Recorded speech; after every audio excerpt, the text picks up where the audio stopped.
Let me ask you something.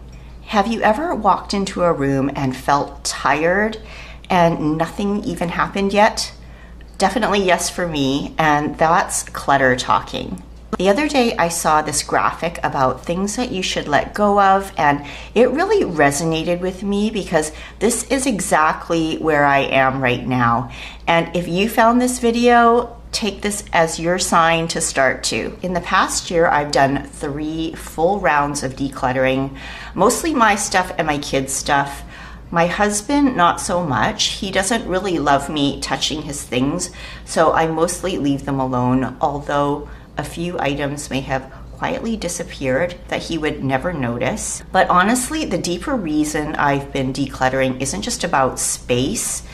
I truly believe you can't invite new things into your life, like new opportunities, new energy, new abundance, if there's no room for them.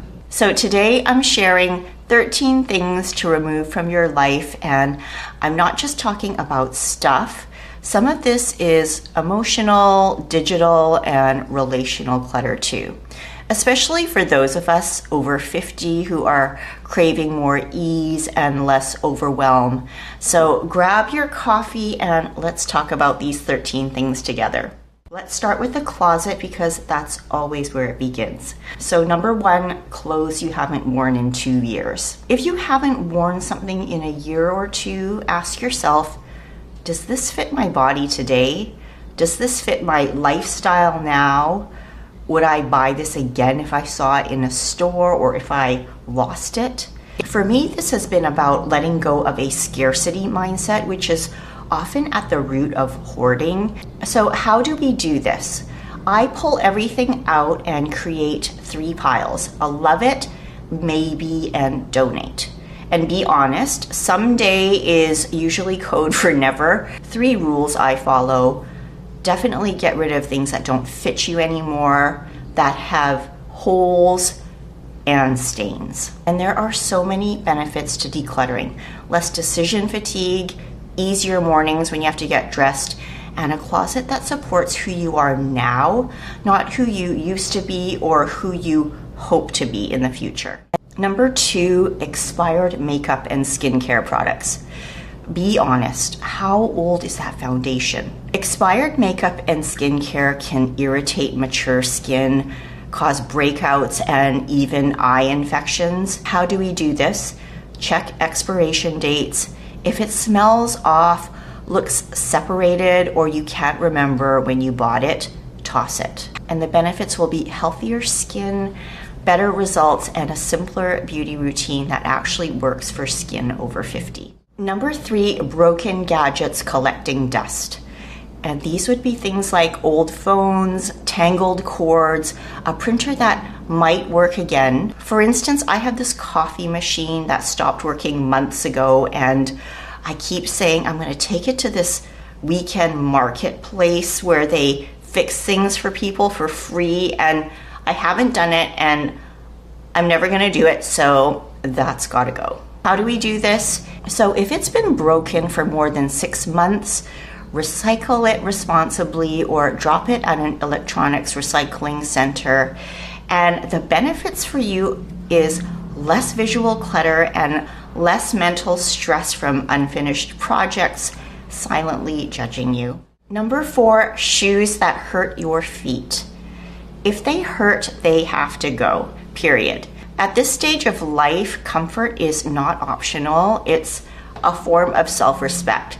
So how do you do it? Try them on and walk around. If you're wincing after 5 steps, they don't deserve space in your closet. And the benefits will be better posture, fewer aches and pains, and shoes that support your life instead of punishing you. Number 5, kitchen gadgets you never use. That bread maker, the juicer, the random gadget you used once. So how do we get rid of these? If you haven't used it in a year, ask yourself why. Keep only what matches how you actually cook now.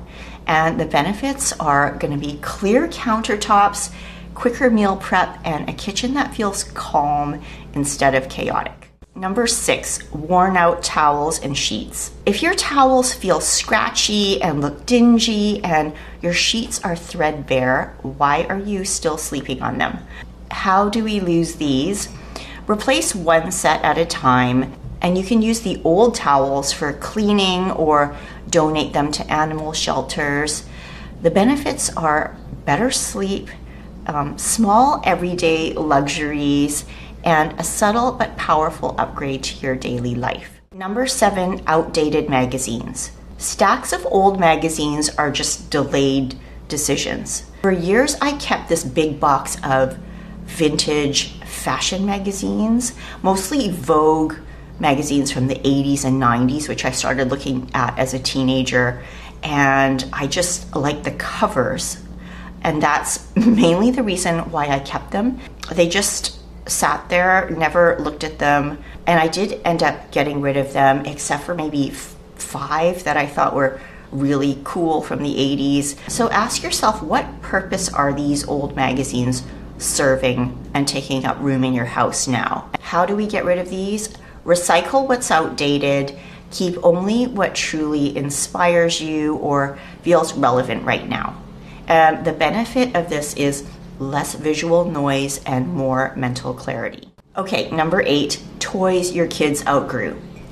This one can be emotional, and my husband is definitely the one that's much more sentimental about some of my kids' toys. There's just certain ones that remind him of a time in their life, and sometimes he talks about saving them for our future grandchildren, and he's much more sentimental than I am, and I think that sentimentality can be, decluttering's worst enemy. So how can we do this?